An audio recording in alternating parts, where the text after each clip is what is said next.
The CEO's voice cut through the polished executive corridor like a blade. Executives froze mid-step as Margaret Hayes pointed directly at the quiet maintenance worker standing near the glass boardroom doors on the 39th floor of Hayes Technologies Tower. "Get him off this floor, now!" Her heels echoed against marble Christian Louboutin, probably worth more than James Brooks made in 2 months. The Armani vest she wore fit like armor gray and unforgiving. "This area is restricted. Security, where are you? You're fired." A few staff members chuckled awkwardly. Someone whispered that the janitor must have gotten lost again. The humiliation spread fast in the corridor where power lived and reputations were built on mornings like this. James didn't argue, didn't beg, didn't raise his voice. He simply nodded once, calm, steady, almost patient, and seconds later something would happen that made the entire floor fall silent. But first, the walk of shame. Security Director Michael Torres stepped forward, a former Boston cop with the kind of face that had seen enough to stop judging. "Sir, we'll need you to come with us." James moved without resistance. As he turned toward the elevator bank, the executives behind the CEO resumed their conversations. "Unbelievable. How did he even get up here, these service staff?" Their voices faded, but James heard every word. He always did.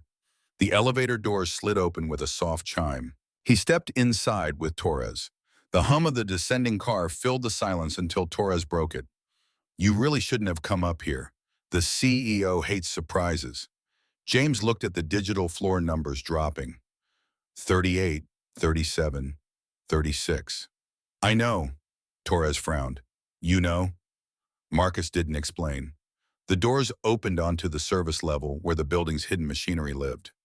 Upstairs, glass walls, executive lounges, quiet luxury. Down here, humming generators, concrete corridors, the metallic scent of oil and old coffee. James stepped out. His locker sat near the maintenance station beside racks of tools worn smooth by years of use. A small photo magnet held a picture against the metal door. A little girl with bright eyes and tangled brown hair grinned at the camera, missing one front tooth. Sarah, his daughter. He opened the locker with care, placing his work gloves inside with the precision of someone who'd spent a lifetime organizing gear under pressure. Torres lingered. "You've worked here almost a year. Never caused problems before." James shrugged. "Still didn't." Torres almost smiled, but the moment passed when an alarm somewhere deep in the building gave a faint, unfamiliar chirp. James's head turned instantly, not toward the loud machinery, toward the quiet control panel above the electrical rack. A single red indicator blinked once, then went dark. Torres didn't notice. James did. His eyes narrowed. "Something wrong?" Torres asked. "Maybe nothing." Yet his gaze lingered on the panel longer than necessary. He'd spent the last year learning this building the same way he'd learned every environment he entered, mapping exit systems' weak points. Not because it was his job, because it was habit. A habit that had once kept entire teams alive in places far more dangerous than Boston. The elevator doors above them chimed again. Footsteps, small ones, echoed on the polished floor. Mr. Brooks, Ashley Hayes, 6 years old with a backpack covered in glittery stars, ran across the lobby floor. Margaret Hayes had just stepped out of the executive elevator, her expression shifting from cold authority to shock. "Ashley." But the girl was already at James's side, arms wrapping around his leg.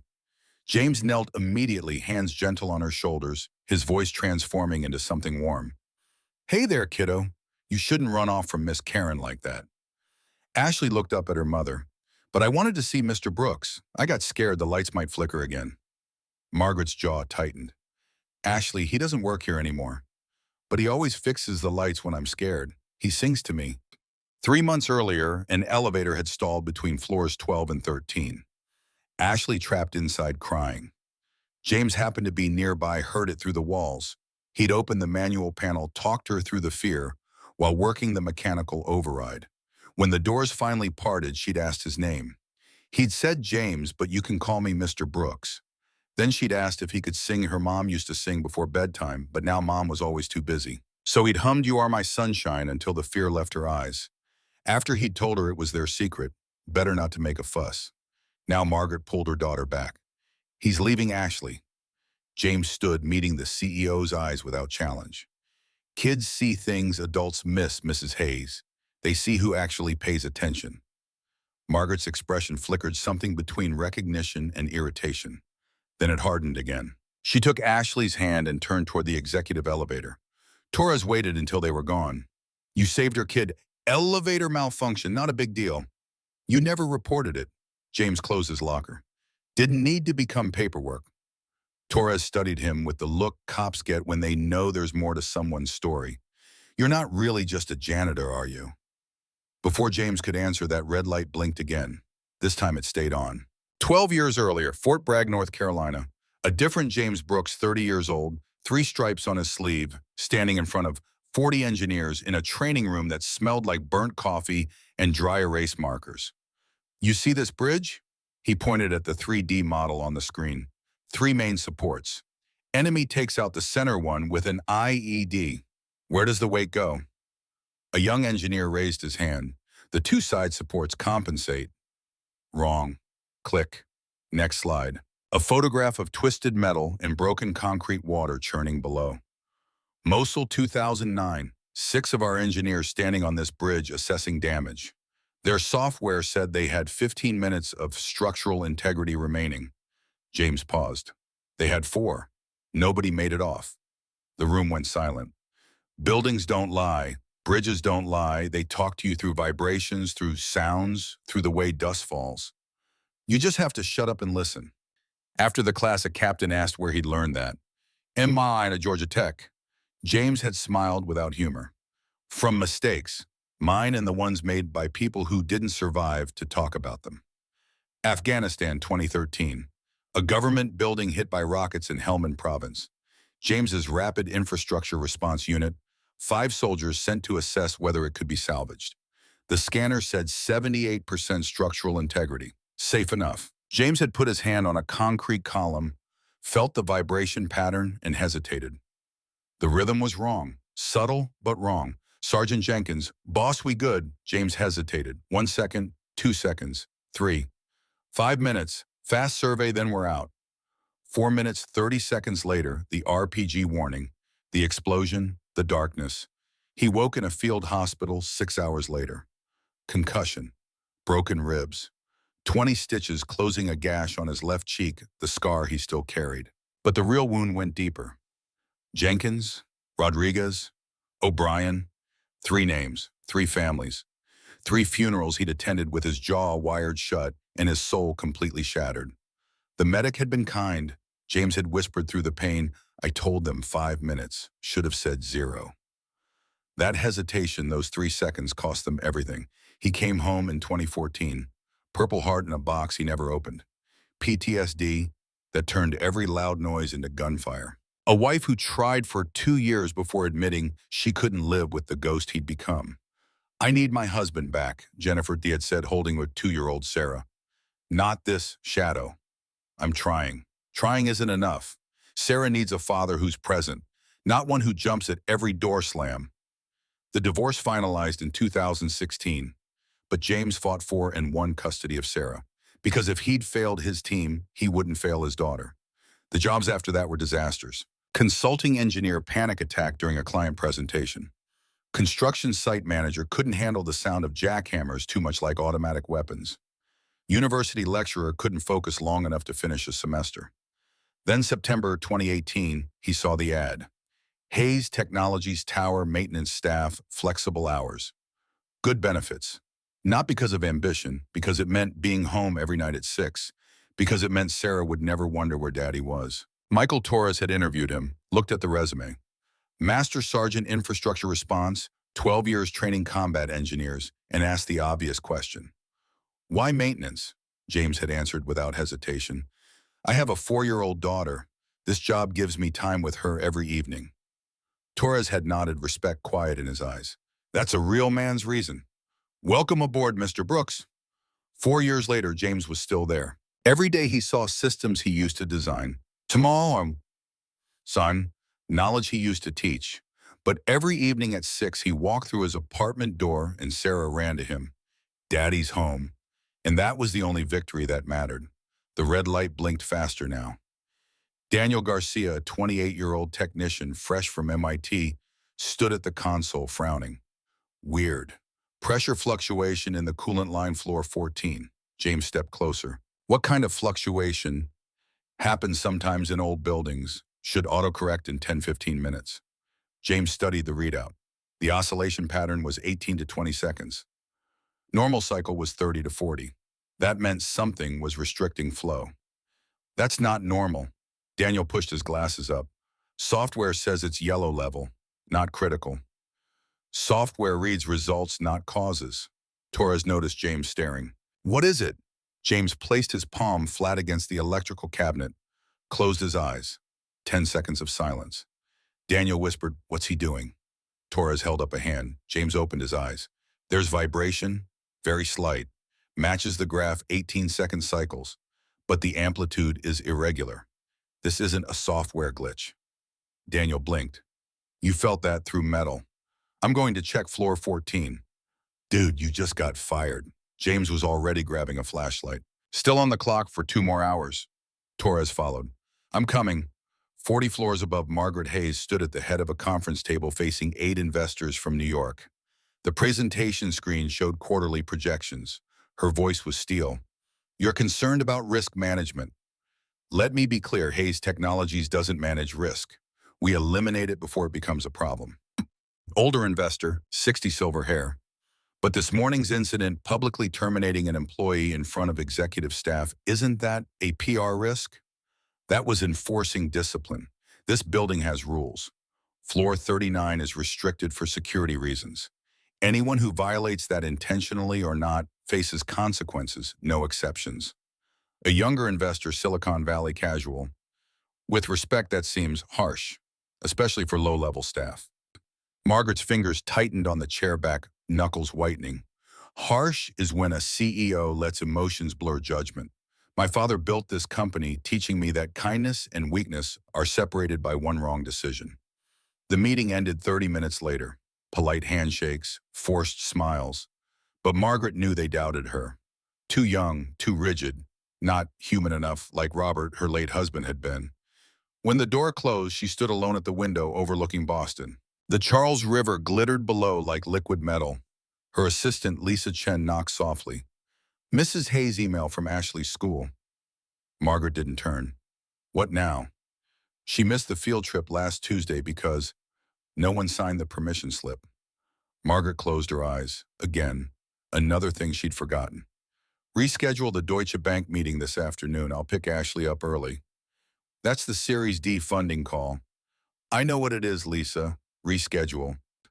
After Lisa left, Margaret sat in the CEO chair, leather expensive, the same one her father had occupied for 30 years. She pulled out her phone. Lock screen, Ashley at 4, laughing, hugging a teddy bear. Next to her, Robert Hayes, brown hair, kind eyes, wearing a blue sweater. 3 years since the accident. Route 2, Cambridge. Truck driver fell asleep. Head-on collision. Robert died instantly. Ashley survived with a broken arm and 6 months of not speaking. Margaret had made 2 promises at his hospital bedside. I'll become the CEO you believed I could be. I'll take care of Ashley. But those 2 promises seemed determined to destroy each other. She whispered to the photograph, Am I doing this right? The phone didn't answer. Lisa knocked again. Ma'am, situation in the lobby. What kind of situation? Ashley wandered off again. We found her, but she's with the maintenance worker you terminated this morning. Margaret's face went cold. Floor 14. James, Torres, and Daniel stood before an open maintenance panel. Inside, coolant pipes trembled. A thin stream of vapor hissed from a cracked joint. Daniel swore softly. You were right. There's a leak. James studied it carefully. This isn't the main problem. Torres frowned. What do you mean, a object? The leak is a symptom. The real issue is, boom, the sound came from somewhere above, not floor 14 higher. Maybe 25, maybe 30. Dust drifted from the ceiling. Lights flickered. Daniel's face went pale. What the hell was that? James looked up, eyes narrowing. East structural column. Then the alarm hit. Deep mechanical rolling through every floor like a ship's horn. Red lights began strobing. Torres's radio exploded with voices. Security to all units. Structural failure warning on level 14. Repeat, structural failure warning. James moved before anyone else processed the information. He was already heading for the stairwell. Where's the CEO right now? Torres checked his tablet. Penthouse conference, floor 40. And the lobby, busy, usual morning traffic. Why? James stopped, turned. His voice was quiet, but it carried absolute certainty. The east column runs from the lobby foundation to floor 40. If pressure builds unevenly and the safety system kicks in, Daniel interrupted. Wait, you mean lockdown? Exactly. Automated containment seals sections to prevent damage spread. But if it locks while the frame is under uneven stress, the alarm changed tone, lower, more urgent. Torres understood first. Jesus, it'll trap people in the wrong places. James's expression didn't change. Where's the CEO's daughter? Torres grabbed his radio. Control location on CEO's daughter now. Static, then last visual was lobby fountain 15 minutes ago. Current location unknown. Nanny reports she stepped away briefly. Torres went white. We lost track of a 7-year-old during a structural emergency. James was already moving. Not up toward the CEO, down toward the lobby. Torres caught his arm.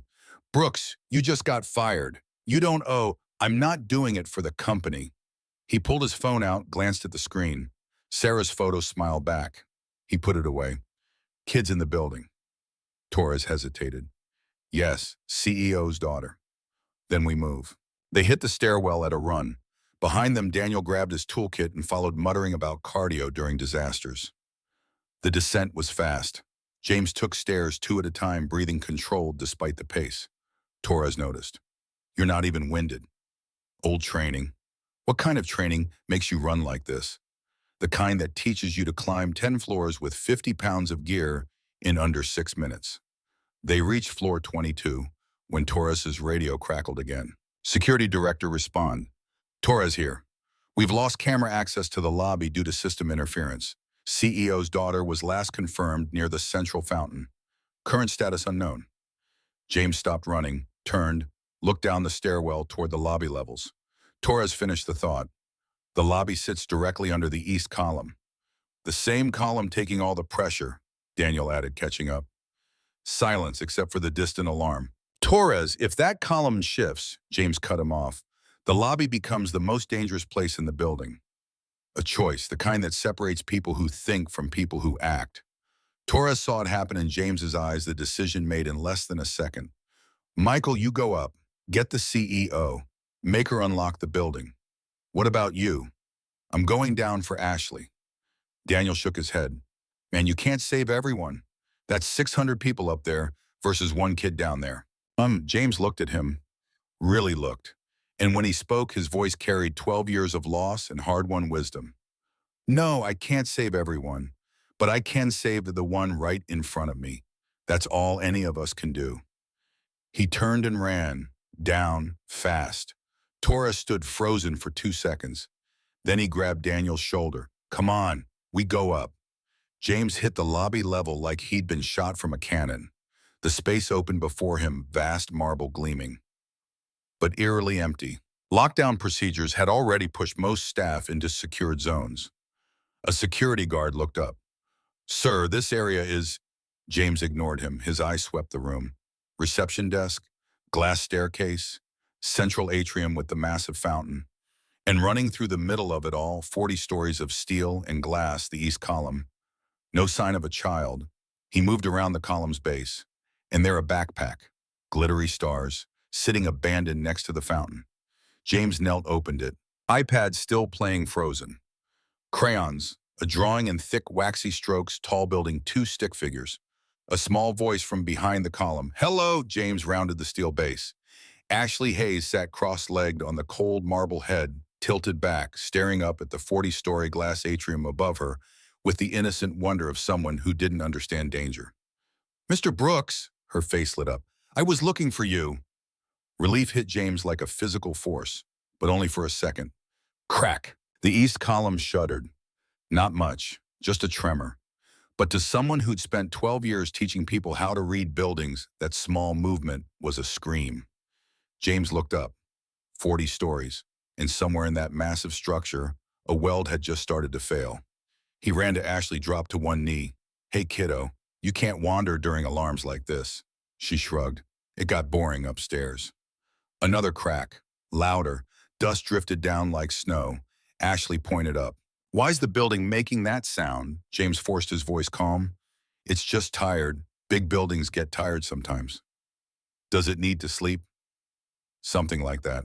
Come on. He took her hand, small, trusting, warm, and led her quickly across the marble toward the west corridor. Officer Thomas Clark stood by the fire door. Sir, I have orders to... He stopped when he saw Ashley. Is that the CEO's kid? Yes. Get her to the west stairwell evacuation point. Now. Clark hesitated. James stepped closer, voice dropping. Officer Clark, the east column is unstable.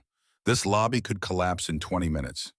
You have two choices: follow your orders and risk dying, or get this child to safety and live. Choose. Clark looked at Ashley, at the column, at James. Yes, sir. The west stairwell door was heavy steel. James opened it, cold concrete air spilling out. He knelt one last time, meeting Ashley's eyes. This staircase goes down to the street. Officer Clark's going with you. Outside, there are firefighters and police. They'll keep you safe until your mom gets there. Ashley's lip trembled. You're not coming. I have to help other people first. But what if the building gets too tired? James brushed hair from her face. The same gesture he used with Sarah every morning. I'll try my best, sweetheart. I promise. Ashley threw her arms around his neck. Small, trusting. You always fix things, Mr. Brooks. His throat tightened. Go on now. She took Clark's hand, waved. See you outside. James waved back, holding his smile until she disappeared around the stair corner. Then the smile died. The radio Clark had left on the security desk crackled. West exit, this is Officer Clark. Evacuating CEO's daughter to street level. ETA 90 seconds. Copy that, Clark. Paramedic standing by. One mission complete, but the building still groaned above him. James looked up at the spiral staircase that wound through the atrium. 40 floors. His legs already ached from running down. His shirt was soaked with sweat, but 600 people were trapped up there, and only one person could unlock the system. He started climbing. The first 10 floors went fast. James found his rhythm, 2 steps per stride, controlled breathing, steady pace. The kind of mechanical efficiency that came from years of training your body to ignore discomfort. Floor 15. Past glass walls, he could see office workers clustered inside, staring out with frightened faces. A woman in a blue cardigan pounded on the window. Help! We can't get out! James paused, held up 5 fingers. 5 minutes. Hang tight. Who are you? She shouted through the glass. He didn't answer, just kept climbing. Floor 20. His thighs began to burn. Breathing got heavier. He was 42, not 22. The body remembered that, even if the mind didn't want to accept it. Floor 25. He stopped, leaned against the wall. Sweat dripped into his eyes, 30 seconds to recover. Torres and Daniel were coming down, having failed at the penthouse. They nearly collided on the landing. Brooks, I thought you were in the lobby. James breathed hard. Ashley's safe, evacuated. Then why are you here? Going up. The CEO needs to hear from someone who understands the engineering. Daniel shook his head.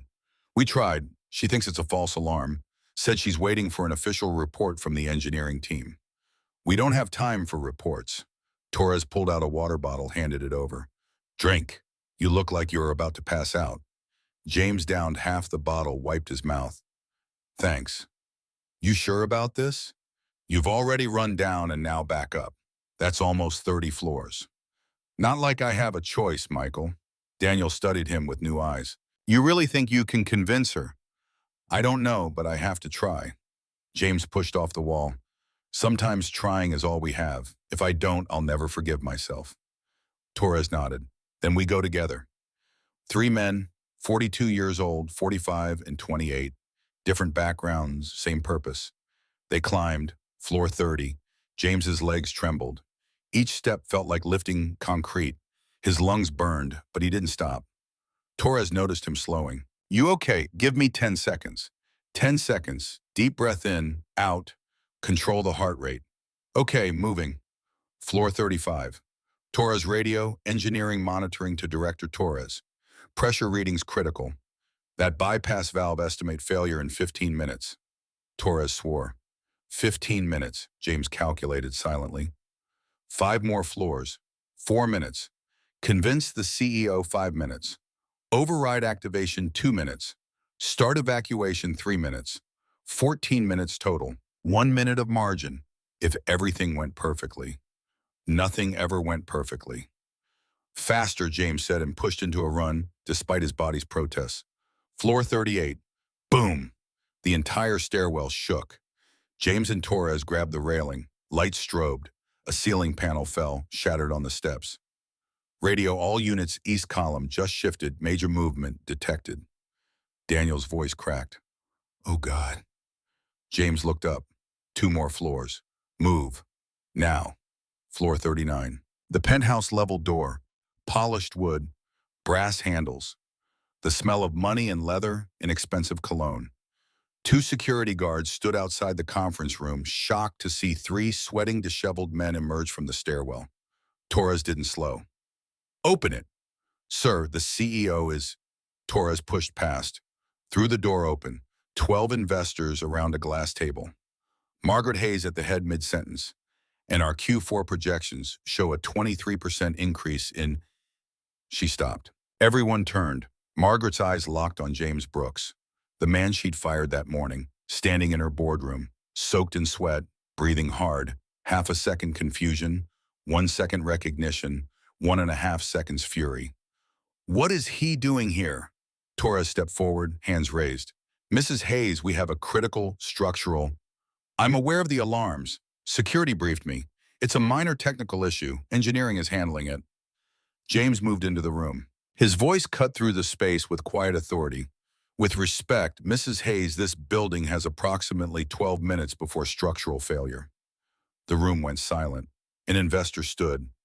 Failure, what does that mean? James turned to him. The east support column is taking uneven load due to your lockdown sequence. I opened a manual pressure bypass in the basement to slow it. But that valve's failing. When it goes, the pressure will spike. Margaret stepped closer. You're a maintenance worker. What qualifies you to, Torres interrupted. He's not just maintenance. James raised a hand stopping Torres. He looked directly at Margaret. Retired Master Sergeant, United States Army. Rapid Infrastructure Response Unit.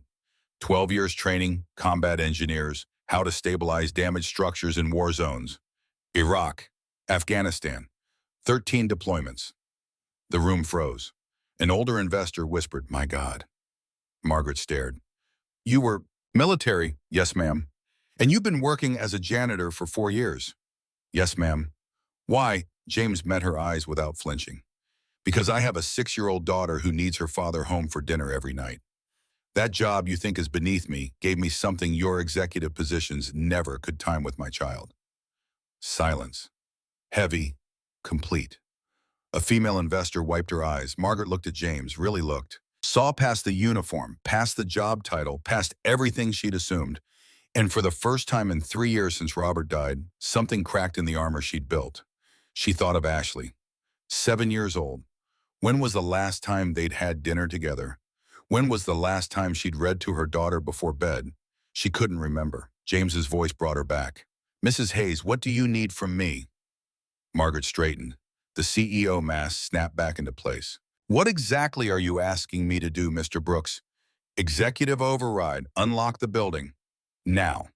Another investor. But if we unlock during a structural crisis, won't people panic? James turned to him. They're already trapped. Panic is better than death. Crack. The loudest sound yet. The entire 40th floor shuddered. Water glasses tipped. Artwork tilted on walls. An investor screamed. James looked at Margaret. 11 minutes, Mrs. Hayes. Margaret turned, walked to the emergency control panel on the wall. Her hand hovered over the biometric scanner. If this is wrong, we lose the building, James said. If you don't do it, we lose the people inside. Margaret closed her eyes, saw Robert's face, Ashley's smile, her father's stern expectations. Then she opened them. Clear, decided. God help us. She placed her palm on the scanner. Margaret Hayes, Chief Executive Officer, Authorization Code Alpha 79er. Beep. Screen displayed, lockdown protocol detected. Override. Margaret looked at James one last time. He nodded. Just once. She pressed yes. Electronic tones rang through the building, 40 floors of doors unlocking. Elevators rebooting. Emergency corridors lighting green. Torres grabbed his radio. All units full evacuation, move everyone out now. Cheers from the investors. Relief flooding the room. But James wasn't celebrating. He stared out the window at the east column. Torres noticed. Brooks, why aren't you happy? Because we're not done, Margaret turned. What do you mean I unlocked it? People are evacuating. James pointed to the column visible through the glass. That bypass valve I opened wasn't designed for sustained load. It's overheating. Radio engineering alert, bypass valve, critical stress. Estimate, failure. 3 minutes. Daniel grabbed his head. 3 minutes. Margaret went pale. How do we? James strode to the digital display showing the building schematic. Touched the screen, zooming to the east column. This is where pressure's concentrating. Moved his finger higher. This is where the frame will try to redistribute when the valve fails. The atrium cross brace. Margaret read the label. That's the main horizontal support for the entire atrium structure. Correct. If it absorbs sudden pressure, it'll snap, Daniel finished. An investor. And then James didn't sugarcoat it. Energy release destabilizes the whole frame. Best case partial collapse floors, 10 through 20. Worst case catastrophic failure from lobby up. 250 people still inside, maybe more. Margaret stood paralyzed, the weight of it crushing her. James kept talking, fingers moving across the schematic. We can't stop the valve from failing, but we can redirect the load before it does. He highlighted a different system. West structural channel, connected to the seismic stabilizer system. Margaret shook her head. Those stabilizers distribute weight during earthquakes. They're extremely sensitive, not designed for manual activation. James looked at her. It's our only option. Radio valve at 97% stress, failure imminent. Torres, Margaret, decide now. Margaret walked to the seismic controls. On the screen, seismic stabilizer system. Warning, manual activation not recommended. Override requires CEO confirmation. Her hand shook. She heard her father's voice from 8 years ago. A CEO's job isn't to avoid risk, Catherine. It's knowing which risks are worth taking. She looked at James, the man she'd scorned, the man she'd fired, the man now holding 250 lives in his hands. If this fails, we lose everything, James said quietly. If we don't try, we'll lose it anyway. Margaret placed her hand on the control. God help us all. She activated it. Deep in the building's core, massive hydraulic pistons engaged. The sound like a submarine diving rumbled through every floor. James ran to the window, eyes locked on the east column. 5 seconds. No change, column still bent, still shaking. Daniel whispered, it's not working. 10 seconds. The column shook harder. An investor, oh God, it's getting worse. 15 seconds. James saw what they couldn't. The vibration frequency was changing. From chaotic to rhythmic. From dangerous to controlled. It's working, he said softly. 20 seconds. The bend in the column began slowly, painfully to straighten. Daniel jumped up. It's working! Look, it's straightening. 40 seconds. Radio. All floors report stable pressure. Normalizing, building is holding. Torres laughed wild with relief. We did it. We actually did it. The investors applauded. The female investor hugged Margaret. And Margaret Hayes, who hadn't cried since Robert's funeral 3 years ago, broke. Tears streamed down her face as she leaned against the console, legs weak. James sat in a chair, finally letting his body rest. Every muscle screamed. His shirt was cold with sweat. But he smiled. They'd done it. 45 minutes later, the lobby filled with evacuees, firefighters, paramedics press outside the barriers. 0 injuries. 0 deaths. Margaret ran in, scanning the crowd. Ashley! Her daughter, sitting with Officer Clark, jumped up. Mommy. They met in the middle. Margaret dropped to her knees, pulled Ashley into her arms so tightly the girl squeaked. I'm sorry, baby. Mommy should have been there. Mommy should have. Ashley wriggled. Mom, I'm okay. Mr. Brooks saved me. Margaret looked up. James stood near the fountain, talking with city structural engineers, explaining what needed inspection. Ashley ran to him, hugged his leg. He's the best, Mommy. He saved everyone. Margaret stood slowly, walked over. For the first time all day, she looked at James without walls, without assumptions. Just saw him. A tired man, 42, soaked shirt, messy hair, but standing straight, eyes clear, dignity intact. "Thank you," her voice broke. "Thank you for saving her." James shook his head. "Wasn't just me. Officer Clark Torres. Daniel, the whole team." Ashley cut him off. "No, mister." Brooks came down from the stairs even though he was really tired. Torres explained quietly. "We were climbing to reach you. At floor 22, we heard Ashley was missing. James turned around immediately, ran down instead of up." Margaret understood. He'd chosen her daughter over 600 adults, not because of logic, because of heart. She didn't know what to say. Just stood there looking at the man she'd fired, scorned, underestimated, the man who'd saved everything. Ashley pulled a drawing from her backpack. "Look, Mommy, I drew Mr. Brooks and me." Margaret knelt to see it. Tall building, 2 stick figures, and she started crying again. Because this wasn't just a drawing. This was what she'd lost with her own daughter connection. 30 minutes after the building stabilized, Margaret Hayes stood outside Hayes Technologies Tower with 200 employees, paramedics, structural engineers, and press cameras pointed at her like accusations. She'd changed from the Armani vest into a simple cardigan someone had pulled from an office. No perfect makeup anymore, tears had washed it away. Her hair fell loose, slightly disheveled. She looked real for the first time in years. Lisa Chen handed her a microphone. The crowd quieted. "Ladies and gentlemen, thank you for coming. Hayes Technologies experienced a severe structural incident this morning. Thanks to our security team, engineering staff, and especially..." She paused, searching the crowd, found James at the edge, trying to disappear into shadows. "Mr. James Brooks!" Camera lights swung toward him. He flinched, shook his head slightly. Didn't want this. Margaret stepped off the makeshift platform, walked through the crowd until she stood directly in front of him. 200 people watching, 15 cameras recording. "This morning I fired this man."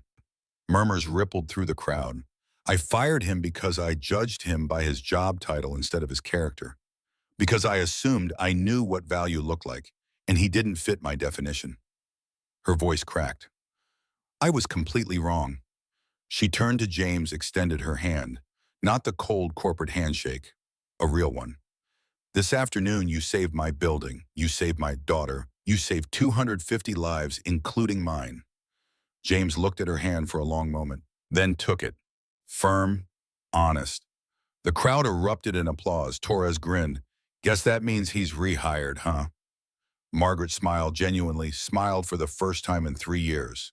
Not quite Mr. Torres. Everyone looked at her. She faced James again.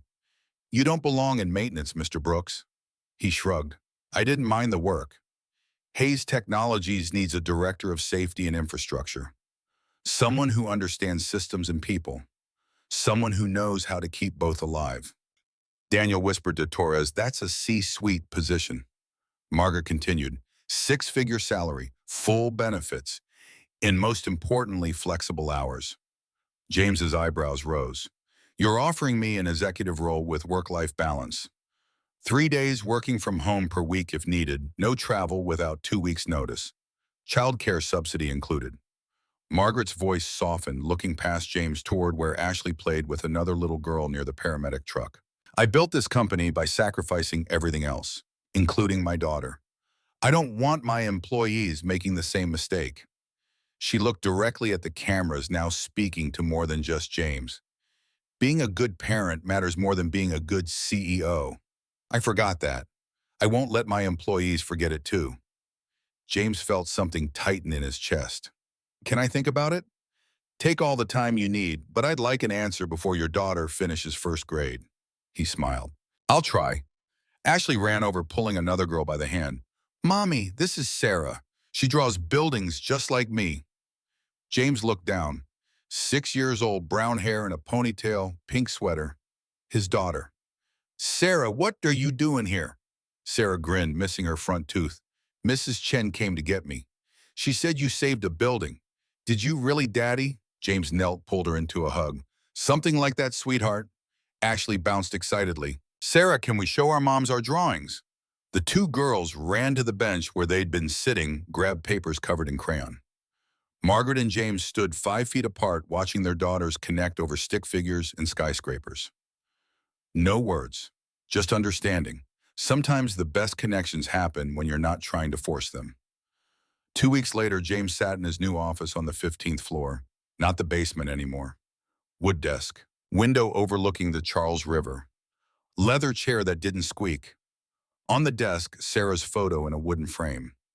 Next to it, a new photo of Sarah and Ashley drawing together in Boston Common, both girls laughing with marker-stained fingers. A knock. Torres stepped in. "Got a minute, Director Brooks," James laughed softly. "Don't call me that, just James." Torres sat across from him. Engineering's final report came in. "That bypass valve you opened saved between 6 and 800 lives. Good to know." "That's it, just good to know." James shrugged. "I did what needed doing, Michael. Nothing more." Torres shook his head, smiling. "You're something else, Brooks." Another knock. Margaret appeared in the doorway. "Am I interrupting?" Torres stood. "Not at all, I was just leaving."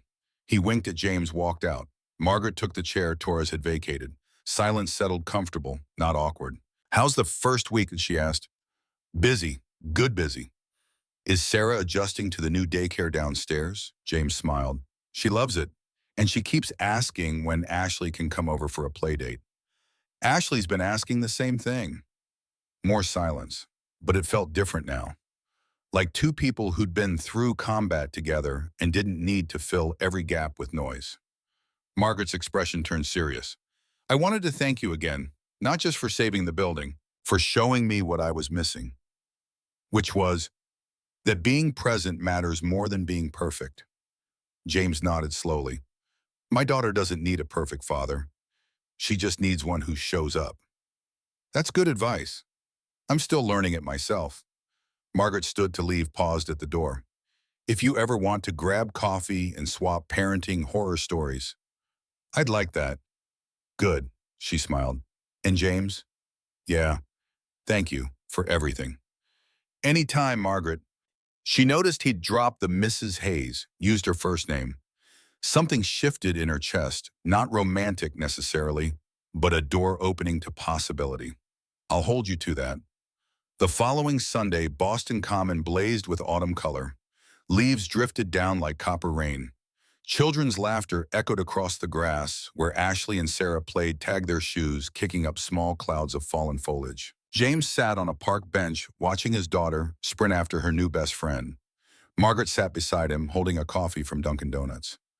"They play well together," Margaret observed. "Yeah, Sarah hasn't had many friends since—" He trailed off. "Since her mom left." James nodded. "Ashley either, since Michael died." The silence that followed carried weight, but not discomfort. Two people who understood loss without needing to explain it. Sarah ran over, breathless. "Daddy, can Ashley sleep over next weekend?" James glanced at Margaret. I think we can arrange that." Ashley jumped up and down. "Yay, we can draw buildings all night." Sarah grabbed her hand. "And watch Frozen." They ran back to the playground. James and Margaret sat watching, neither quite ready to fill the quiet with words that might complicate what was slowly, carefully building between them. Finally, Margaret spoke. "You know, I spent years trying to prove I was good enough to run my father's company. How'd that work out?" I realized I was asking the wrong question. "What's the right one?" Margaret looked at Ashley, who was helping Sarah climb the monkey bars. "Am I good enough to be her mom?" James understood that question better than most. "That's the only one that matters." "Yes," Margaret's voice was soft. "It is." 3 months passed. Winter settled over Boston. The Hayes Technologies Tower underwent extensive structural repairs. New support systems, upgraded monitoring, redundant safety protocols. James oversaw it all, working from home, Mondays, Wednesdays, and Fridays, spending those days with Sarah when she got home from school. On a Thursday afternoon in December, he sat in his office reviewing engineering reports when his desk phone rang. "Brooks, James, it's Margaret. Do you have a moment?" "Sure. What's up?" "Can you come to my office? There's something I'd like to discuss." 5 minutes later, James stood in the CEO's office, same leather chair her father had used, same view of Boston's skyline, but the space felt different now. Warmer. Photos of Ashley covered one wall. A child's drawing hung framed behind the desk, a woman and a girl holding hands in front of a tall building. Margaret gestured to a chair. "Sit, please." He did. She took a breath, seemed uncertain how to start. Margaret Hayes uncertain. That was new. The board met yesterday. They reviewed the incident from November, the structural repairs, our updated safety protocols. James waited. They also reviewed your performance as Director of Safety and Infrastructure. And, Margaret smiled, they want to give you a seat on the executive board. James blinked. They what? You'd be Chief Safety Officer, report directly to me, but with board authority to shut down operations if you identify risk. Full executive compensation. Stock options. The works. Margaret, before you say no, hear me out. She leaned forward. After what happened, the board realized we'd been running this company like safety was a checkbox item. Something to delegate and forget. You showed us it needs to be part of the leadership conversation. Every decision, every quarter, every strategic plan. James processed this. That's a big shift in corporate culture. It is. And it needs someone who'll stand up to me when I'm wrong. Someone who won't be intimidated by titles or corner offices. She met his eyes. Someone who already proved he'll do the right thing even when it costs him. I need to think about the flexible schedule stays, Margaret interrupted. Non-negotiable. You work from home with Sarah whenever you need. Board meetings are scheduled around school pickups. That's written into the contract. James leaned back, looked out her window at the city below, thought about Sarah, about Ashley, about the kind of company he wanted to help build. Can I see the full proposal? Margaret slid a folder across the desk.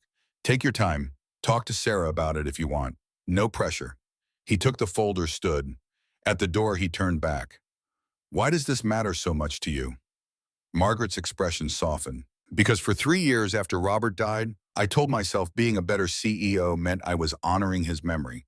But I was so busy proving something to ghosts that I forgot to be present for my living daughter. She stood, walked to the window. You saved more than the building that day, James. You saved me from becoming someone my daughter would resent, someone I would have hated. James understood that fear. The fear of becoming a parent your child couldn't reach. I'll read it tonight. Give you an answer Monday. Thank you. He left folder under his arm, mind already turning over the implications. That evening, Sarah sat at their small kitchen table, carefully coloring a picture of Hayes Tower. James made spaghetti, glancing at the contract folder sitting unopened on the counter. Daddy? Yes, sweetheart? Is Mrs. Hayes nice? James smiled, stirring sauce. I think so. Why? Because Ashley says her mommy cries sometimes at night, when she thinks Ashley's asleep. James stopped stirring. Did Ashley tell you why? Sarah shook her head. She says her mommy misses her daddy. He's in heaven. James knelt beside Sarah's chair. That's very sad. Are you going to heaven too? His heart clenched. Not for a long, long time, baby girl. I promise. Sarah studied his face with the seriousness only 6-year-olds could muster. Good, because I need you here. He pulled her into a hug. I'm not going anywhere. Later, after Sarah fell asleep, James sat on their worn couch and opened the contract folder. The salary number made him blink. Stock options that would set Sarah up for college, grad school, whatever she wanted. Medical benefits that covered everything. But the real value wasn't in the numbers. It was in the clause Margaret had highlighted in yellow. Chief Safety Officer maintains autonomous authority to halt operations, suspend projects, or override executive decisions when safety concerns are identified. This authority supersedes all other corporate hierarchy, including CEO directives. She was giving him power to tell her no, to stop her if she ever prioritized profit over people again. That meant more than money ever could. He pulled out his phone, texted Margaret, I'm in. We can discuss details Monday, but yes. 3 dots appeared. Then, thank you, this means a lot. Another pause. Then Ashley wants to know if Sarah can come for hot chocolate this weekend. My place, 2 p.m. Saturday. James smiled tight back. We'll be there. Saturday arrived cold and bright. James and Sarah took the tea to Margaret's address in Beacon Hill, a brownstone that spoke of old Boston money but felt surprisingly warm when Margaret opened the door in jeans and a sweater. Come in. Ashley's been bouncing off walls all morning. The girls disappeared upstairs immediately. James followed Margaret into a kitchen that smelled like cinnamon and chocolate. Homemade hot chocolate, Margaret explained, stirring a pot on the stove. Robert's recipe. He insisted the real stuff required actual cocoa and patience. Sounds like a good man. He was. She poured 4 mugs. He would have liked you, I think. You're both the quietly competent type. Drive people like me crazy because you don't need recognition. I wouldn't say that. You turned down press interviews after the building incident. 3 times. Didn't seem necessary. We did the job. That's enough. Margaret handed him a mug, steam rising between them. See, quietly competent. It's maddening. But she smiled when she said it. They sat at her kitchen table, scarred oak that had probably been there since the house was built in 1890, and talked about everything except work. Sarah's school progress, Ashley's art classes, the absurdity of first-grade homework, the challenge of parenting alone when everyone else seemed to come in pairs. Sometimes I see couples at Ashley's school, Margaret admitted, both parents showing up for the winter concert, the science fair, whatever, and I think she only gets me. Half of what she should have.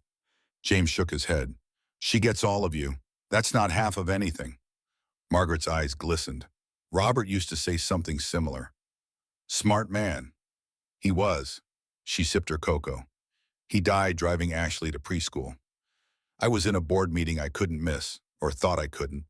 Truck driver fell asleep, crossed the median. Robert died instantly. Ashley had a broken arm and 6 months of not speaking. James reached across the table, covered her hand with his. Just for a moment, human contact that said, I understand without needing words. Margaret didn't pull away. The promises I made at his funeral, be the CEO he believed I could be, take care of Ashley, they felt like honor, like duty, but they were tearing me apart because I couldn't do both. Until November. Until you showed me I'd been asking the wrong question. Upstairs, the girls' laughter echoed. Both parents smiled at the sound. They're good for each other, James observed. They are. Margaret stood, refilled their mugs. Sarah's good for you too, I think. She saved my life. After everything fell apart post-deployment, after the divorce, she was the only reason I kept trying. Because giving up wasn't an option when she needed me. Ashley did something similar for me after Robert. Forced me to function when all I wanted was to stop existing. They sat in comfortable silence. Two people who'd survived different wars but understood the same battle, getting up every day for someone who needed you, even when you had nothing left to give. The kitchen timer beeped. Margaret pulled cookies from the oven, chocolate chip slightly burnt on the edges. Robert always made perfect cookies, she said, laughing at her failure. I still can't get it right. Sarah loves burnt cookies. Says they taste more cookied. Cookied! It's a word in our house. Margaret laughed, really laughed, head back, genuine joy, and James realized he'd never heard that sound from her before. It transformed her face, made her look younger, less burdened. The girls thundered downstairs, drawn by cookie smell, like cartoon characters following scent trails. Mommy, your cookies are burning smell. Cookied, Sarah corrected seriously. That's when they're extra good. Ashley considered this. I like cookied. Both girls grabbed the cookies and ran back upstairs, leaving the adults smiling at each other across the kitchen. Thank you, Margaret said quietly. For what? For making burnt cookies sound like an achievement. Sometimes the imperfect things are better, more honest. Margaret met his eyes. Something passed between them, not quite romance, not quite friendship. Something undefined, but growing. I should get Sarah home, James said eventually. School night tomorrow. Of course. But neither of them moved immediately. Finally, Margaret walked him to the door, called upstairs for the girls. Sarah appeared with marker on her face and pure happiness in her expression. Daddy, we made a plan. Ashley and me are going to build the tallest tower in the world when we grow up. How tall? 100 floors. That's very tall. Mr. Brooks can help us design it, Ashley added, because he knows how to keep buildings from falling. James smiled. I'd be honored. Margaret helped Sarah into her coat. Their hands brushed. Both pulled back, but not quickly. At the door, Sarah hugged Ashley goodbye, then unprompted hugged Margaret too. Thank you for the cookied cookies, Mrs. Hayes. Margaret crouched down. You're welcome, sweetie. Come back anytime. Can we come next Saturday too? Margaret looked at James. He nodded slightly. I think we can arrange that. Walking to the tea station, Sarah held James's hand, chattering about Ashley's room, her toys, her plans for their 100-floor tower. Daddy, yeah, is Mrs. Hayes your friend now? James considered the question. I think so, yes. Good, because she seems sad sometimes, like you used to be. Out of the mouths of 6-year-olds. Used to be, Sarah squeezed his hand. You're not sad anymore. You smile more now. He realized she was right. Somewhere between November and now, the weight he'd carried since Afghanistan, since Jenkins and Rodriguez and O'Brien had lightened. Not gone, never gone, but less crushing. You're pretty smart, you know that. Sarah grinned in her gap-toothed grin. I know. Monday morning, James sat across from Margaret in her office, signing the chief safety officer contract. Lisa Chen witnessed notarized the documents with practiced efficiency. Welcome to the executive team, Margaret said, shaking his hand formally. Thank you for the opportunity. Lisa left. The office went quiet. There's one more thing, Margaret said. The board wants you to present at the annual shareholders meeting in April. 10 minutes on the new safety protocols and your vision for infrastructure integrity. James felt his stomach tighten. Public speaking in front of hundreds of investors and press. I'm better with buildings than speeches. You convinced a room full of skeptical New York investors that our building was about to collapse in under 2 minutes, while covered in sweat and half dead from climbing 40 floors. That was different, Ed. That was immediate. This is important. Shareholders need to hear directly from you that Hayes Technologies is committed to never having another November. James nodded slowly. Okay, I'll do it. I'll have communications help you prepare. But James, she waited until he met her eyes. Just be yourself. That's all anyone needs. Over the next 3 months, James settled into his new role. He overhauled safety training, implemented quarterly structural audits, and created a direct hotline where any employee could report concerns anonymously. 3 people used it the first week to flag issues that had been ignored for months. Margaret backed every recommendation, even when they cost money or delayed projects. The Saturday hot chocolate tradition continued. Sarah and Ashley became inseparable. Margaret and James became something. Neither quite defined it. Colleagues who were friends who might be becoming more, but both too cautious to rush. In late March, a week before the shareholders meeting, James sat in his office reviewing his presentation. Torres walked in without waiting. You look stressed. Big speech next week. Torres sat. You'll be fine. Just tell them what you told us in November. Buildings don't lie. That was survival mode. This is performance. It's the same thing. You're just explaining why survival matters. James rubbed his face. What if I screw it up? Then you screw it up. You'll still be the guy who saved 800 people. Nothing changes that. Simple wisdom. Torres was good at that. Thanks, Michael. Anytime, boss. After Torres left, James returned to his presentation. But his mind kept drifting to Margaret, to Ashley, to Sarah, to the strange new life he was building in the ruins of his old one. His phone buzzed. Text from Margaret. Sarah and Ashley want a play date tomorrow. My place again, I promise not to burn the cookies this time. He smiled, texted back. Burnt cookies are our favorite. See you at 2. 3 dots. Then you're good for us, James Brooks. He stared at that message for a long time before responding, you're good for us too. The shareholders meeting arrived on a crisp April morning. The ballroom at the Boston Convention Center held 600 investors, analysts, and press. James stood backstage sweating through his shirt despite the air conditioning. Margaret appeared beside him. You ready? No. Good. Means you care. She adjusted his tie, a small, intimate gesture that felt natural despite the professional setting. Remember, just tell them the truth. That's all they need. And what if the truth isn't impressive enough? Margaret turned him to face her. James, you taught me that being present matters more than being perfect. Now I'm teaching you being honest matters more than being impressive. Her hand rested on his arm. The touch steadied him. 5 minutes, Mr. Brooks, a stagehand called. Margaret squeezed his arm once, then headed to her seat in the front row. James walked onto the stage. 600 faces turned toward him. Lights blazed. Cameras recorded. He reached the podium, gripped its edges. Took a breath.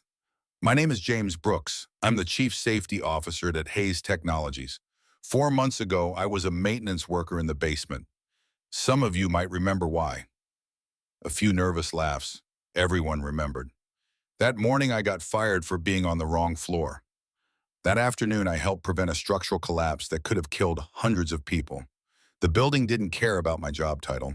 It just needed someone who knew how to listen. He clicked to the first slide, a photo of the Bent East column from November. This is what happens when we stop listening. When we assume our systems are foolproof, our protocols are perfect, our buildings are invincible. They're not. They're just steel and concrete and human judgment. And human judgment fails when we prioritize efficiency over safety, speed over caution, profit over people. The room was silent, engaged. Since November, we've implemented protocols to ensure Hayes Technologies listens. To our buildings, to our employees, to anyone who sees something wrong and has the courage to speak up. Because in the end, safety isn't about sensors and software. It's about people like you. He pointed to the audience, caring enough to demand better. He spoke for exactly 10 minutes, no notes, just truth. When he finished, the room erupted in applause. Not polite golf claps, real appreciation. Margaret stood clapping. The board followed. Then the whole room rose. Standing ovation. James walked off stage, legs shaking with adrenaline. Margaret caught him in the wings. That was perfect. I went off script. You were honest. That's better than perfect. She hugged him, right there backstage in front of staff and board members. Arms tight around his shoulders, not the careful corporate side embrace. James hugged back, one hand briefly touching the small of her back. When they separated, her eyes were bright. His smile reached his eyes for the first time that day. Dinner tonight, Margaret asked, to celebrate. Sarah's got soccer practice until 7. Bring her after. Ashley would love to see her. We'll order pizza. Sounds perfect. That evening, the four of them sat in Margaret's kitchen eating pepperoni pizza from the box. Ashley and Sarah giggled over some private joke. Margaret and James caught each other's eyes across the table and smiled. This was what mattered. Not the shareholders, not the press, not the stock price. Just four people scarred by loss but healing together, learning that family comes in forms you don't expect. Sarah leaned against James's shoulder, drowsy from soccer and sugar. Ashley did the same with Margaret. Can we do this every week? Ashley asked. Margaret looked at James. He nodded. I think we can arrange that. Later, walking home through Boston's spring evening, Sarah held James's hand. Daddy. Yeah, sweetheart. I like our new family. James stopped walking, knelt down. What do you mean? Sarah looked at him with those serious 6-year-old eyes. You and me and Mrs. Hayes and Ashley. We're like a family now, not the same as before, but good. His throat tightened. You're okay with that? I'm happy with it. Are you? James thought about Margaret's laugh, Ashley's joy, the way broken pieces could fit together in new patterns and make something stronger than before. Yeah, baby girl, I'm happy too. Sarah hugged him. Good, because families are supposed to make you happy. Sometimes wisdom came from the smallest voices. They walked home through streets blooming with spring, and James realized something fundamental had shifted. He'd spent 12 years carrying guilt for the people he couldn't save. But maybe, just maybe, he could forgive himself by helping save the people in front of him now. Not as penance, as purpose. The difference mattered. May brought warmth and renewal. James and Margaret fell into rhythm work during the week family time. On weekends, the four of them building something undefined but undeniably real. One Saturday afternoon in Boston, Com and James pushed Sarah on the swings while Margaret watched Ashley climb the jungle gym. The girls wore matching shirts, Ashley's idea, with cartoon skyscrapers on the front. They're really bonded, Margaret observed. Yeah, Sarah talks about Ashley constantly. Ashley does the same. Last night she asked if you could be her daddy too. James's hands froze mid-push. Sarah flew forward laughing. What did you tell her? Margaret's voice was careful. That families come in different forms. That you and Sarah are very special to us. That she should ask you herself if she wants to know how you feel. How do you feel? James asked quietly. Margaret turned to face him. Scared, hopeful, confused, happy. All of it at once. Yeah, me too. They watched the girls play, not touching, but standing close enough to feel each other's warmth.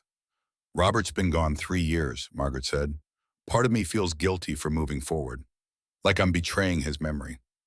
James understood that loyalty to ghosts. Jennifer left 6 years ago. Some nights I still wonder if I fought hard enough to make it work. Did you buy him? I was barely functional, couldn't be the husband she needed. Hell, could barely be a father. He paused. But Sarah needed me to try. So I did. Every day I tried. Margaret's hand found his on the swing set's metal frame. Her grip was firm, CEO strong, but also seeking comfort. You succeeded. Look at her. They looked. Sarah was teaching Ashley how to pump her legs on the swing, both girls laughing as they tried to go higher. You succeeded too, James said. Ashley's amazing. We both did okay, considering. Better than okay. Margaret leaned her head against his shoulder. A small gesture, but it felt monumental. They stood like that, two parents who'd survived impossible things watching their daughters discover joy in the simple act of swinging. James, yeah, I think I'm falling in love with you. His heart stuttered. I think I've been falling for a while now. Is that okay? Yeah, it's terrifying, but okay. Margaret laughed. Unterrifying, but okay. That's perfect. Ashley ran over breathless. Mr. Brooks, can you push me super high? James smiled. Sure thing, kiddo. As he pushed both girls on adjacent swings, Margaret watched him, this quiet man who'd saved her, building her daughter, her life, and felt something she hadn't felt since Robert died. Hope. Real hope. Not the desperate kind that masks fear, but the genuine belief that tomorrow might be better than today. That evening, after pizza and a movie at Margaret's house, James carried a sleeping Sarah to his car. Margaret walked them out, Ashley drowsy in her arms. At the car, they faced each other in the driveway light. Thank you for today, Margaret said. Thank you for letting us in. A pause, then Margaret leaned forward, kissed his cheek. Soft, brief, but deliberate. Drive safe. James touched his cheek where she'd kissed him, smiled. Always. He drove home through quiet streets, Sarah asleep in the back, and thought about second chances. How rare they were. How precious. How easy to miss if you weren't paying attention. He was paying attention now. The following Monday, James presented his quarterly safety report to the executive board. Margaret sat at the head of the table, professional and focused. But when their eyes met across the conference room, something passed between them that had nothing to do with business. After the meeting, as board members filed out, Margaret caught his arm. Ashley's school has a father-daughter dance next month. Okay. She asked if you'd take her, since Robert can't. James felt his chest tighten. That's a big thing, Margaret. I know. You can say no. I'll explain. I'd be honored. Margaret's eyes glistened. Really? If you're comfortable with it, if Ashley really wants it. She does, and I am. Margaret's hand remained on his arm. You're not replacing Robert James. You're just adding to what's already there. Does that make sense? Perfect sense. They stood in the empty conference room, the Boston skyline visible through floor-to-ceiling windows, and acknowledged what they'd been dancing around for months. This was real.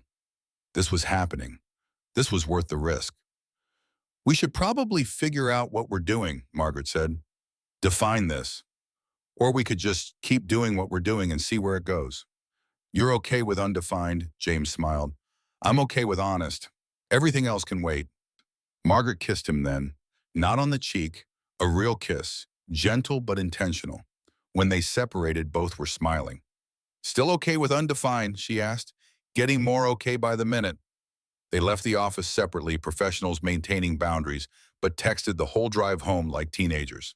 That night, lying in bed, James stared at the ceiling of his small apartment and thought about how life worked. You could plan everything perfectly and watch it crumble. Or you could lose everything and find something better in the ruins. He'd lost his military career, his marriage, his certainty about who he was. But he'd found Sarah's unconditional love, Margaret's hard-won trust, Ashley's innocent joy, a career that mattered, a purpose that fit. Sometimes the best things came from the worst moments. Sometimes you had to fall completely apart before you could build something real. His phone buzzed. Text from Margaret. Ashley hasn't stopped talking about the dance. Thank you for saying yes. He replied, my pleasure. Fair warning, I'm a terrible dancer. Good, so is she. You'll fit right in. James smiled in the darkness, set his phone down, closed his eyes, and for the first time in 12 years, slept without nightmares. The father-daughter dance fell on the first Friday in June. James stood in his bathroom mirror, trying to knot a tie for the third time. His hands wouldn't cooperate. Sarah sat on the closed toilet lid, watching with amusement. Daddy, you're nervous. I'm fine. Your hands are shaking. He looked down. She was right. He loosened the crooked tie, started over. It's just a school dance, sweetheart. But you're going with Ashley. That's different than going with me. James met his daughter's eyes in the mirror. Does that bother you? Sarah considered the question with her usual seriousness. No. Ashley doesn't have a daddy. You're sharing. Sharing is good. James met his daughter's eyes in the mirror. You're pretty wise, you know that. Mommy used to say that too before she left. The mention of Jennifer still carried weight. James knelt beside Sarah. You know, Mom leaving wasn't about you, right? She just couldn't stay. But she still loves you. I know, but you stayed. That's what matters. She hugged him. James held on, thinking about all the ways love manifests. Sometimes in staying, sometimes in letting go, sometimes in showing up for someone else's child because it's the right thing to do. He finally got the tie right.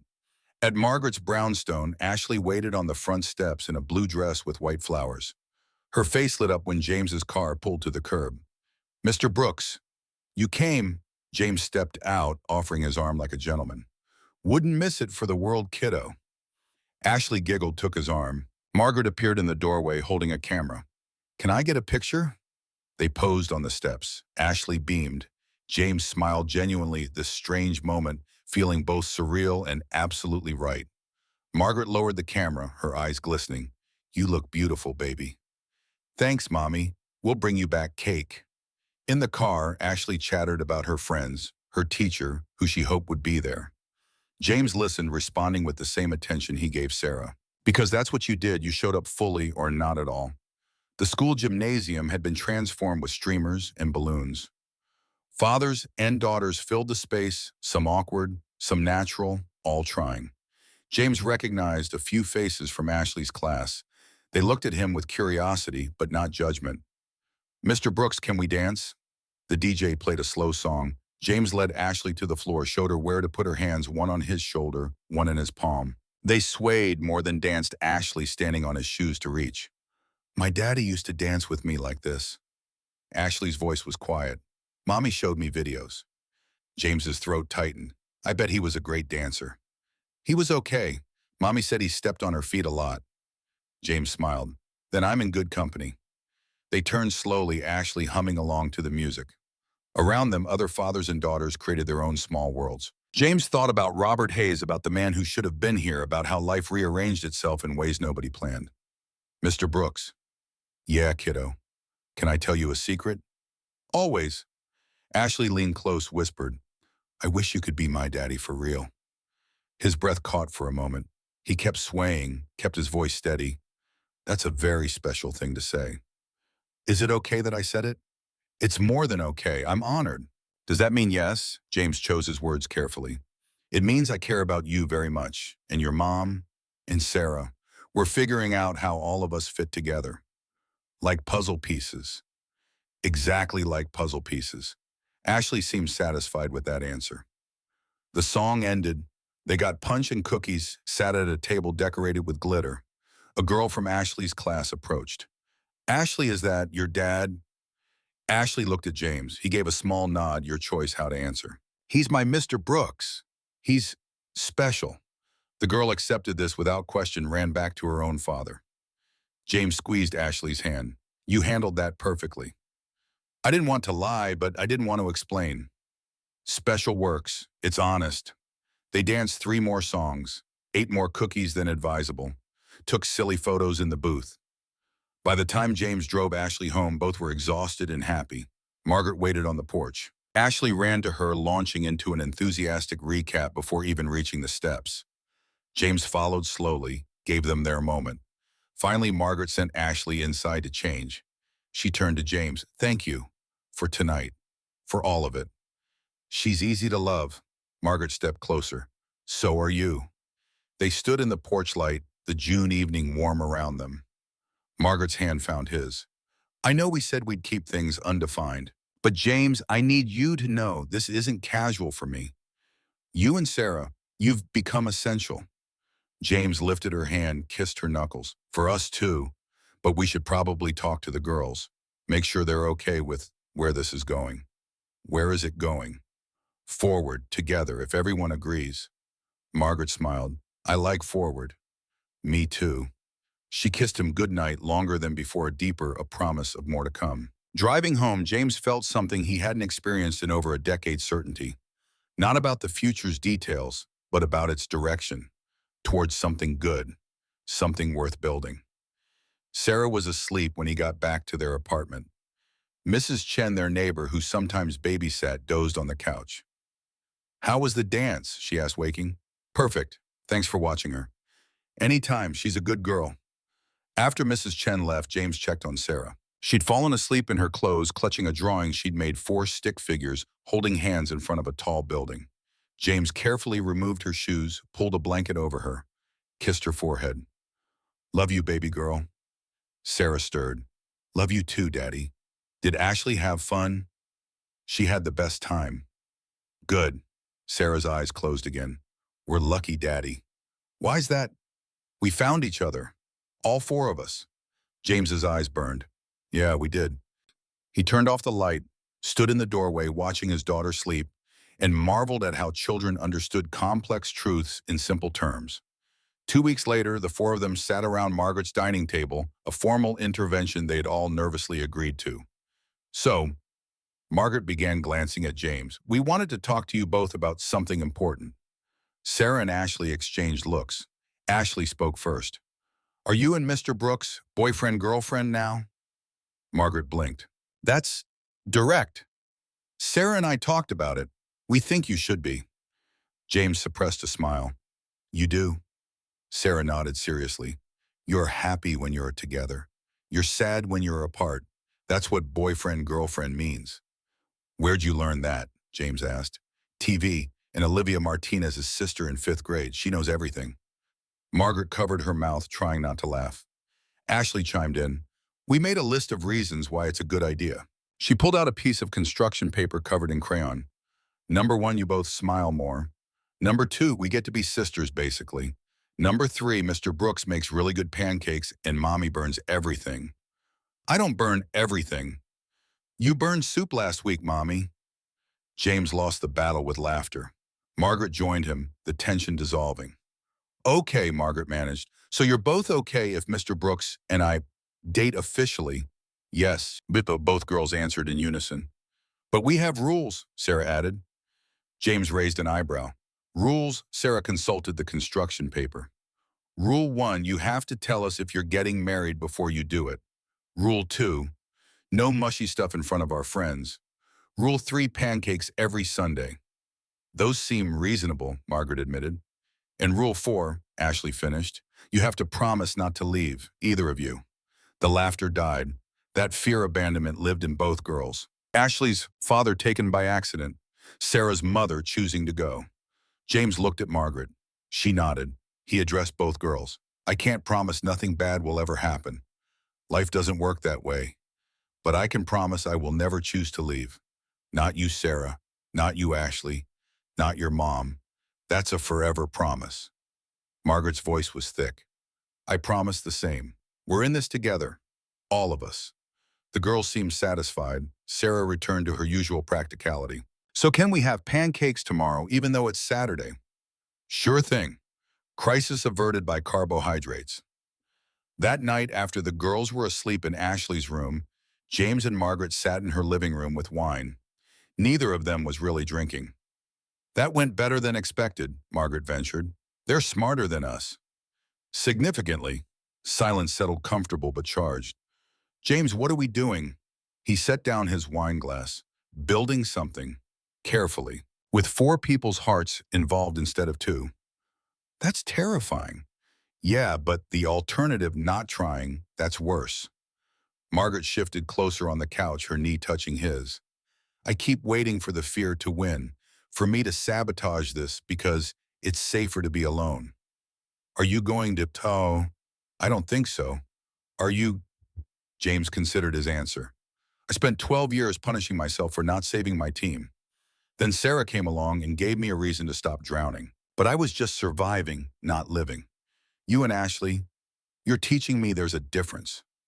Margaret's hand found his face thumb, tracing the scar on his cheek. This Afghanistan RPG attack. 3 men died. I lived. I'm sorry. Me too. Every day. He covered her hand with his. But maybe that's the point. I lived, and I can either waste that by staying stuck or honor them by actually living. Margaret kissed him, slow, certain. When they separated, she rested her forehead against his. Stay tonight. Not, I mean, just stay. Sleep here. Wake up with the girls. Let's try normal. James's heart raced. You sure? No, but I want to try anyway. So he stayed, slept on the couch despite Margaret offering the guest room. Woke at dawn when Ashley crept downstairs and found him there. She didn't seem surprised, just climbed onto the couch, curled into his side, and went back to sleep. Margaret found them like that an hour later, snapped a photo on her phone, cried happy tears in her kitchen while making terrible coffee. Sarah wandered down, saw the scene, and simply said, "See puzzle pieces." They made pancakes, burned half of them, ate them anyway, laughed at everything and nothing. It was the most normal morning James had experienced in years.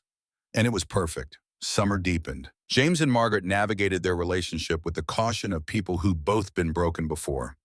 No rushing, no assumptions, just steady forward motion.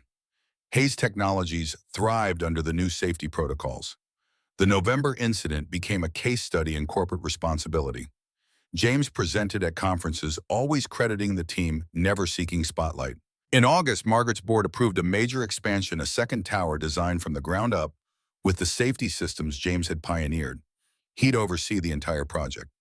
It's a 20-month build, Margaret explained over dinner at her place. Are you ready for that? James looked at the blueprints spread across her dining table.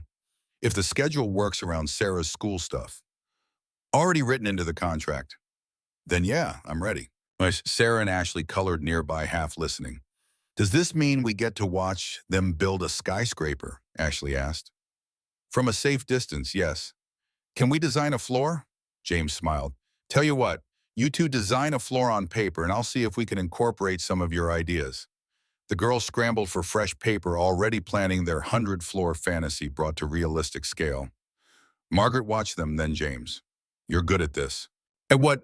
Taking their dreams seriously. Robert did that too, made them feel heard. The comparison didn't sting anymore. James had made peace with Robert's ghost, not as competition, but as foundation, the first good man in Margaret's life, making space for the second. He set a good example. He'd like you, probably tell terrible jokes and make you watch Red Sox games. I can live with that. Margaret's hand covered his on the blueprints. I love you. She'd said it. First time aloud after months of feeling it. James turned his hand over, laced their fingers together. I love you too. No fanfare, no drama, just truth spoken in a kitchen while two girls planned impossible buildings. The girls looked up from their drawing.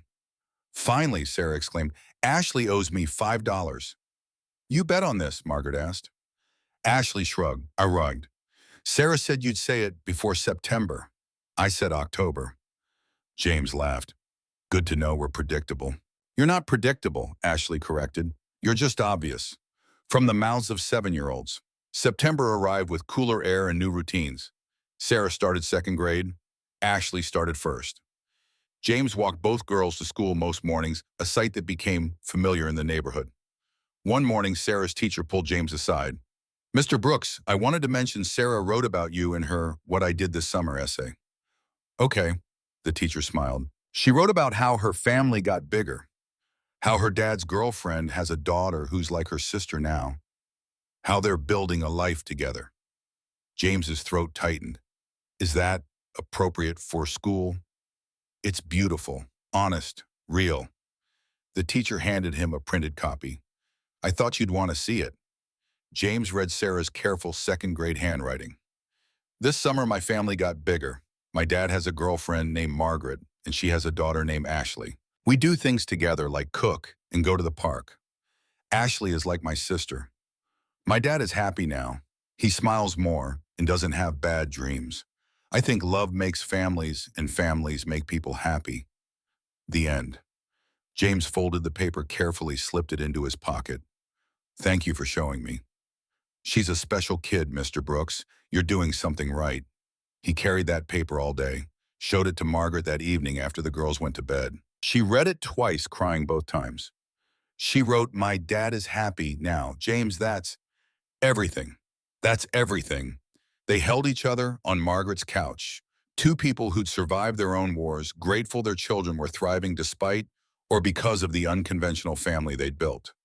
October brought the groundbreaking ceremony for Tower 2. Press attended, city officials made speeches. James stood beside Margaret as she turned the first shovel of earth. Sarah and Ashley watched from the front row wearing matching hard hats James had gotten custom made. After the ceremony, a reporter approached. "Mr. Brooks, can we get a statement about the new tower's safety features?" James kept it brief. "We're building this right from the start. Every lesson from November is in this foundation." That's the statement. "And your role in the company, some call you the conscience of Hayes Technologies." "I'm just the guy who asks uncomfortable questions." Luckily, Mrs. Hayes is smart enough to answer them honestly. Margaret appeared at his elbow. "We're a team. That's the real story." The reporter smiled knowingly. "A professional team." Margaret's hand found James's, among other things. The photo that ran in the Boston Globe the next day showed them like that. Hands linked Sarah and Ashley, between them all, four wearing hard hats, standing before the excavation that would become Tower 2. The caption read, "Building more than towers, Hayes Technologies breaks ground on safety-first expansion." James framed that photo, hung it in his office next to Sarah's essay. November arrived 1 year since the incident. Hayes Technologies held a remembrance ceremony. James spoke briefly about the lessons learned, the protocols implemented, the commitment to never forgetting. But privately, he and Margaret marked the day differently. They took the girls to the observation deck of Tower 1, now fully repaired and reinforced. Looked down at the lobby where James had found Ashley. Up at the penthouse, where Margaret had made the hardest decision of her career. "A year ago, I thought my life was ending," Margaret admitted quietly. The girls played nearby, pointing out landmarks. "A year ago, I thought I was just going through motions," James added. "Existing, not living. And now I'm living, really living, because of you, because of them." Margaret leaned into him. "Strange how the worst day can lead to the best year." "Not strange, just life, breaking us down so we can build something better." They watched the city spread beneath them. Boston settling into early winter lights beginning to twinkle as dusk approached. Ashley ran over. "Mr. Brooks, can you see our school from here?" James pointed northeast. "Right there, the brick building with the playground." "Wow, we're so high up." Sarah joined them. "Higher than the swings even." "Much higher." The four of them stood at the window looking out at the city that had tested them, broken them, and ultimately brought them together. "Daddy," Sarah's voice was quiet. "Yeah, baby." "Are you going to marry Miss Margaret?" James and Margaret exchanged glances. They discussed it privately. Agreed to wait until the girls brought it up. And here it was. "Would that be okay with you?" Margaret asked carefully. Both girls nodded enthusiastically.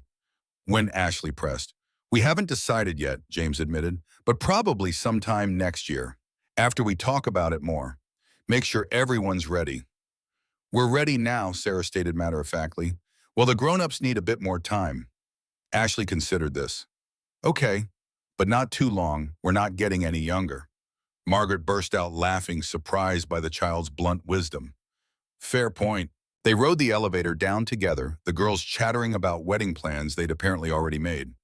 James and Margaret shared amused looks over their heads. In the lobby, the same lobby where everything had nearly ended, they paused. The east column stood straight and strong, reinforced beyond original specs. A small plaque had been installed at its base, November 18th, 2024, in recognition of those who stood up when it mattered. Safety is not an expense. It's a foundation. Hayes Technologies. James read it every time he passed, remembered the weight of those hours, the fear, the impossible choices, the grace of getting it right. "You okay?" Margaret asked. "Yeah, just remembering." "Good memories or bad?"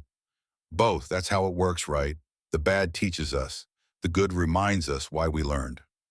Margaret kissed his cheek. "Philosopher and engineer, dangerous combination. You love it." "I really do." December brought cold and Christmas planning.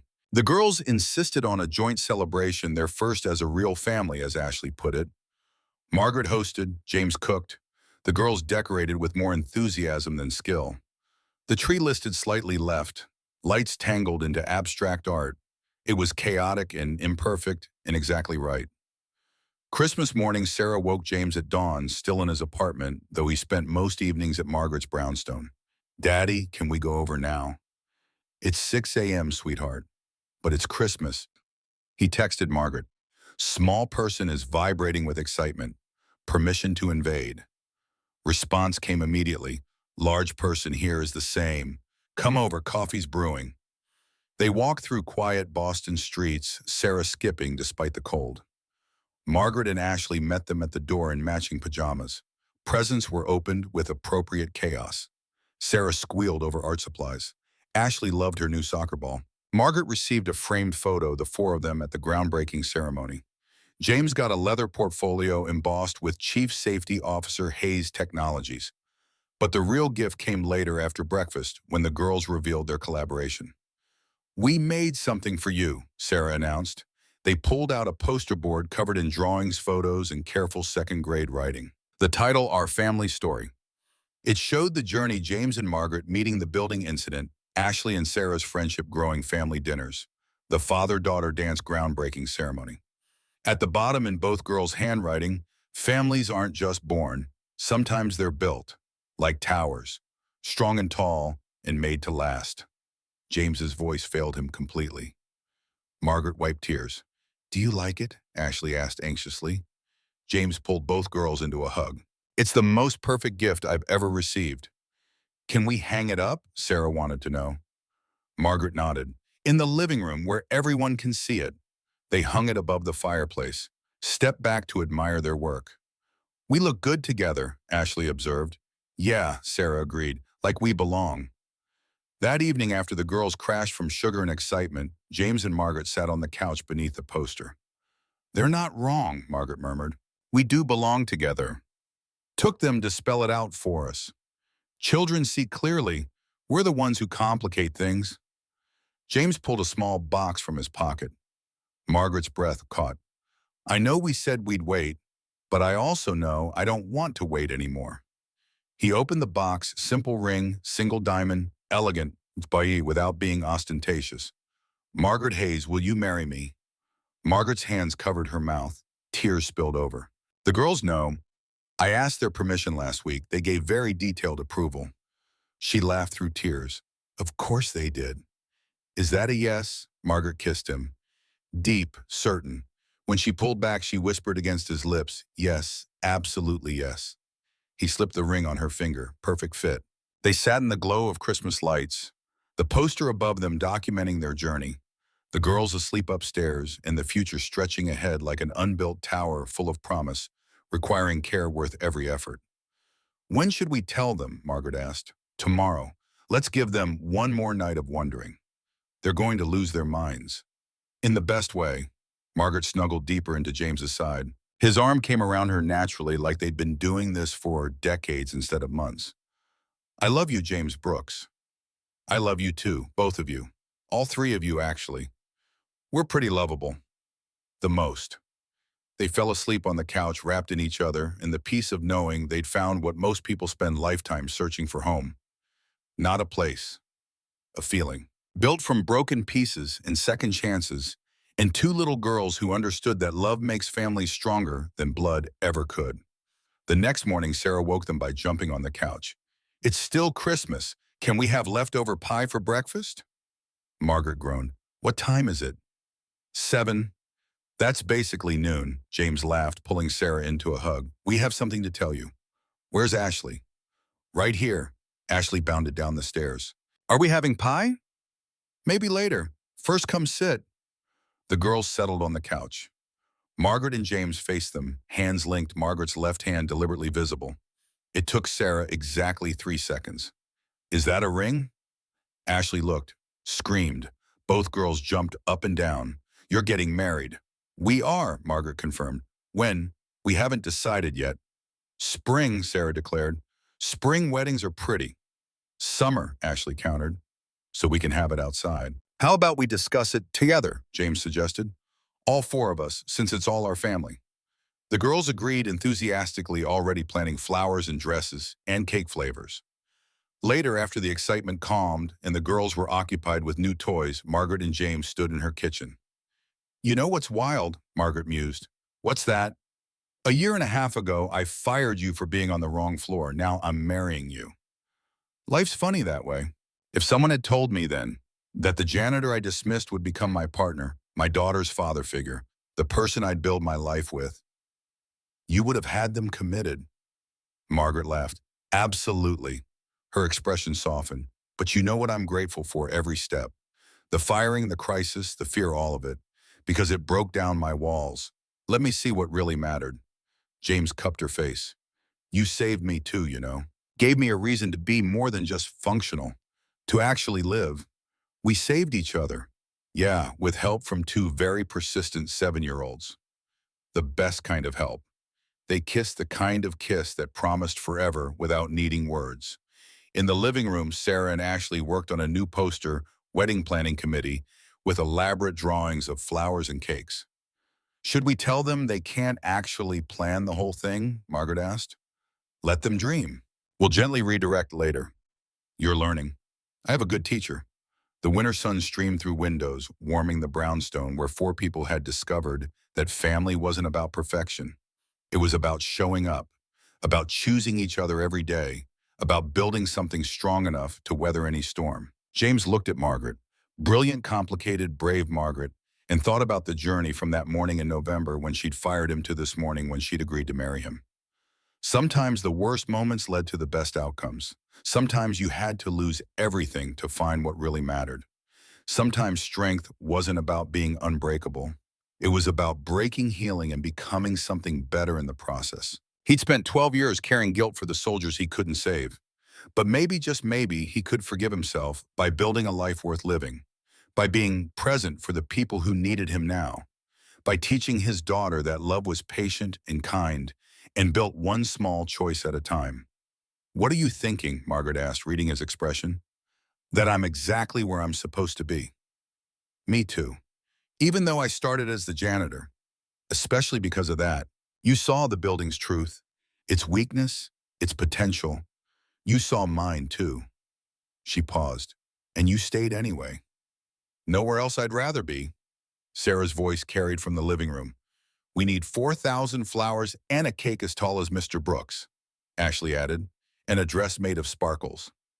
Margaret and James looked at each other, grinned. We're in trouble, aren't we? She asked. The best kind of trouble. Forever. Forever.